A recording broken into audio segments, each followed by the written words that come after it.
Welcome to Larry the Alchemist, where we discuss all things heavy metal and hard rock, and welcome to another edition of Sabbath Sunday. This is where Darren and I get together with you on Sundays to talk all things Black Sabbath. Darren and I have a Black Sabbath podcast, Into the Void, a Black Sabbath podcast, that we'll link in the description below. As of the taping of this episode, we just put out our Dream Evil by the Dio Band episode, so make sure you check out that and all the other back episodes.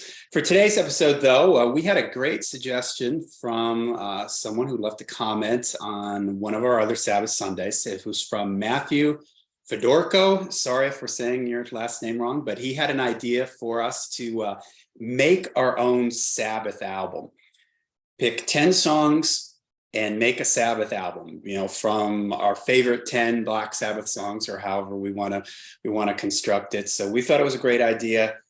And so we went with it. So here we are. We're going to give you 10 songs. We're going to break it up into, Darren and I are vinyl fans. So we're going to imagine that someone said to us, we could put any 10 Black Sabbath songs on a vinyl record, especially for you. What would those 10 songs be? We're going to break them into side one and side two. So Darren is going to start with his 5 picks for side one.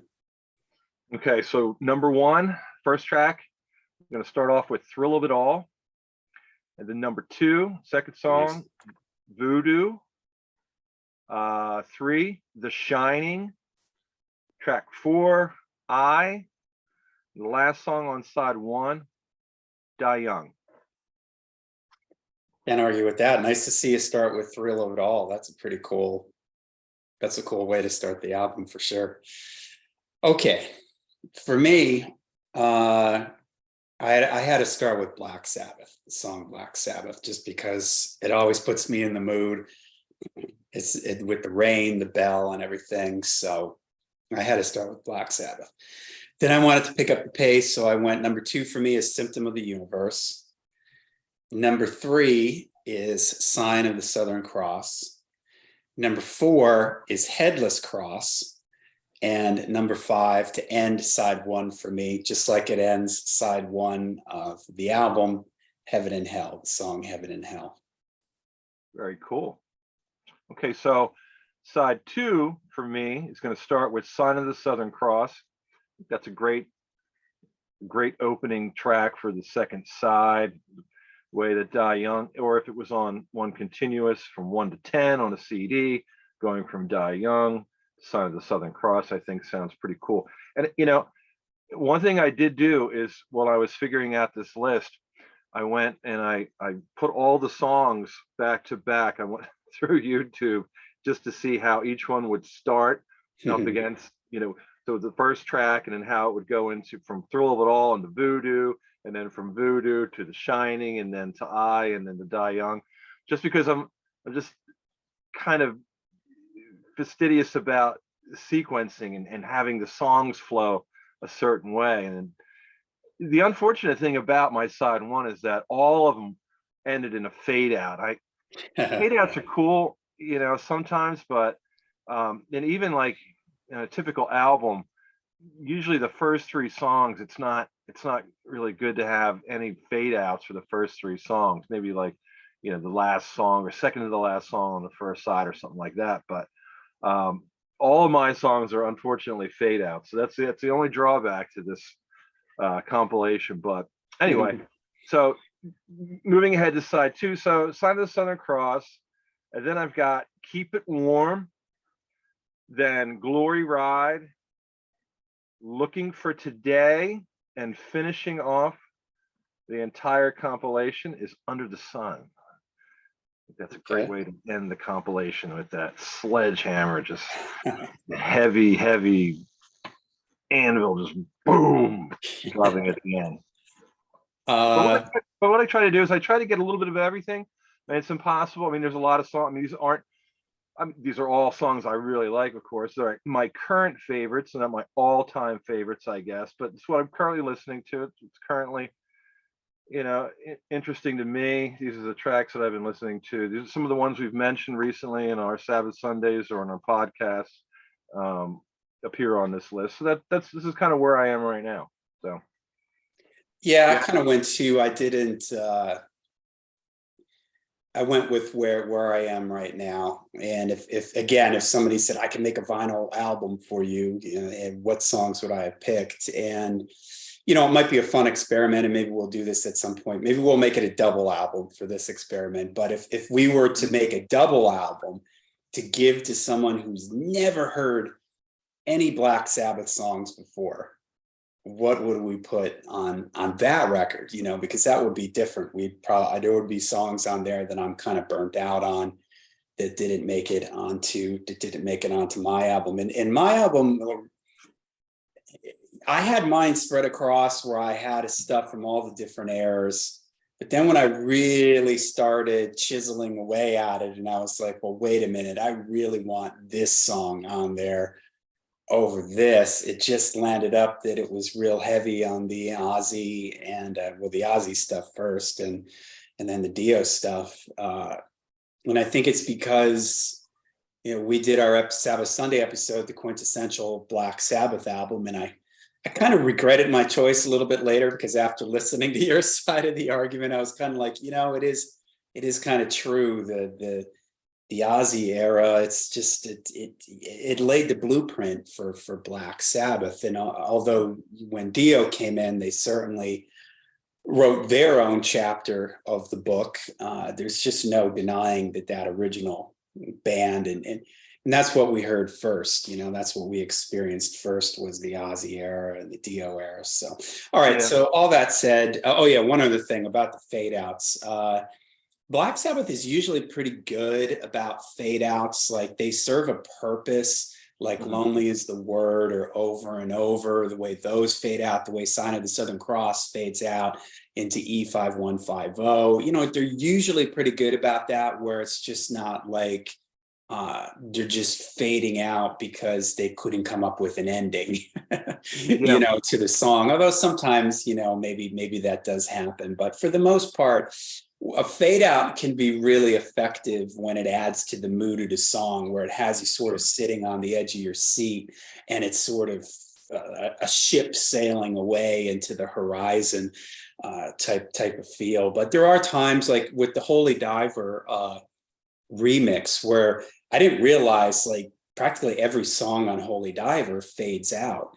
And a lot of on the remix, I don't remember exactly, but they put endings on the band had obviously had endings. They worked out endings. Sometimes bands don't have an ending. They just play and then eventually they hit stop, you know, but it was obvious that they had worked out endings Yeah. for pretty much all of the songs on Holy Diver. And for whatever reason, maybe in the mixing phase of the record, they just decided to turn everything into fade outs, which I think was maybe a little unfortunate, but okay. So Well, my the other side thing two. about well, the other thing about this is that, you know, just about every Black Sabbath album, the sequences on the albums are always really good. Yeah. And when you're taking songs out of the sequence of the original album, just because of the way that you want to hear one song, and especially with this, with my list and your list too, you know, we try to pick songs from the entire discography. At least I did, because there's, you know, I mean, I Thrill of It All is, I like that just as much as I like Keep It Warm or Glory Ride. You know, I've said many times, numerous times, that I'm more partial to the Ozzy era.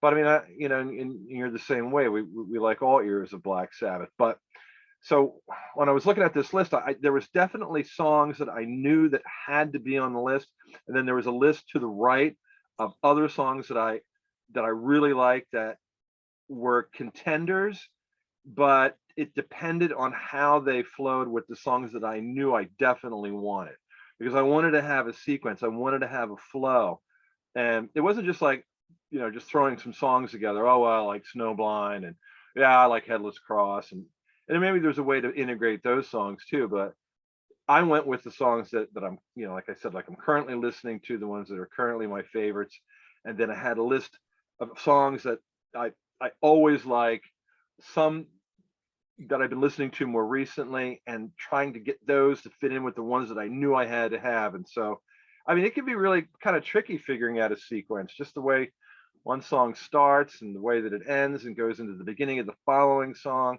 And especially when you're you're going from different eras, different production qualities and things like that. It's a little tricky, but it's a lot of fun, and I had fun with it. So thanks to Matthew Federico. Is that am I saying that right? Yeah, You think I'm saying it right? Fedorko. Fedorco. Sorry, Matthew. We'll call you Matthew F. Thank you, Matthew F. Thanks to Matthew for the idea. It's pretty cool. Yeah. Had some fun with it. Good idea. All right, so my side too, and you're exactly right. Black Sabbath always sequenced their albums. It seemed intentional, conscious, what they were doing. It just wasn't like what you would see maybe from the LA bands later on, where you stack your MTV radio hits at the front of the record, and the weaker songs get put at the end of the record. Black Sabbath, we've done episodes on our favorite intros, our favorite outros, because they're very intentional. It's Black Sabbath. They don't just stick their worst, what they feel is their worst song at the end of the record. The songs fit. So, all right. So for me, I start my side too with Sabbath, Bloody Sabbath. That's the opening track on that record, and I felt like it sounds like one to start a side of a record. Number 2, Johnny Blade. Always loved Johnny Blade. Number 3, and correct me if I'm wrong, you didn't have anything from Technical Ecstasy in your album, did you? I know. I was thinking about that. There's a little. I my first draft I had All Moving Parts was the third song on side 1, but I felt like, at the time I'd been listening to Eternal Idol because we're getting ready to do our Eternal Idol podcast, so I've had that cycling my brain, and I just felt like I wanted to have The Shining. I wanted to have something from Eternal Idol on this comp. I might have to out you in the Technical Ecstasy Appreciation Society on Facebook there. All right, so for me, Sabbath, Bloody Sabbath, song number 2, side 2, Johnny Blade. Number 3 from Technical Ecstasy, Gypsy. Number 4, Under the Sun, because like you said, it's just so heavy. But then I have a little bit of a coda after that, and maybe you can guess what I'm going to put at number 5, Spiral Architect, because it sort of feels like, the curtain raid, the take a bow, everybody's waving goodbye as this song goes out. So, All right, why don't you give us your 1 through 10 again, and I'll do the same for mine. Okay, Thrill of It All, Voodoo, The Shining, I, Die Young, Sign of the Southern Cross, Keep It Warm, Glory Ride, Looking for Today, and Under the Sun. All right, my side 1, Black Sabbath, Symptom of the Universe, Sign of the Southern Cross, Headless Cross, Heaven and Hell. Side 2, Sabbath, Bloody Sabbath, Johnny Blade, Gypsy, Under the Sun, and Spiral Architect.